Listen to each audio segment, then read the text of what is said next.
Miško Dočolomanský, ikona, no veď nebudem hovoriť, nemusím, spieval, že za rána, za rosy, tráva sa kosí, čakal som na teba. Nečakajte, Villager to za vás celé vyriešil. Ozaj, kto za vás nakul kosu niekedy? A viete, čo to je? Alebo ocielka, čo to je? Neviete?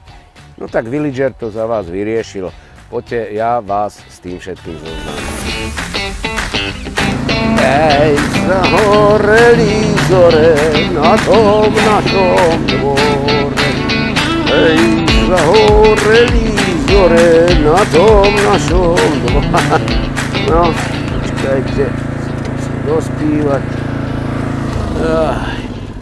Zahoreli zore na tom našom dvore. Keď máte veľký dvor, 40 árov, ja neviem, no to je 4000 metrov štvorcových, tak toto čudo od Villageru, to vám bude slúžiť. Nič nepotrebujete, len kopnete, je to síce manuál, nie je to automat, ale kopnete do toho, už len brzda, nič viac, ide to samé, kosí to, má to 61 cm záber, má to takmer 5 kW tento motor, 4,8, aby som bol presný, to neviem koľko je koní, ale toto, nič na tom, to už keď aj mne vysvetlili, ako Vlčiakovi toto používať, no tak vám naozaj to nemusím hovoriť.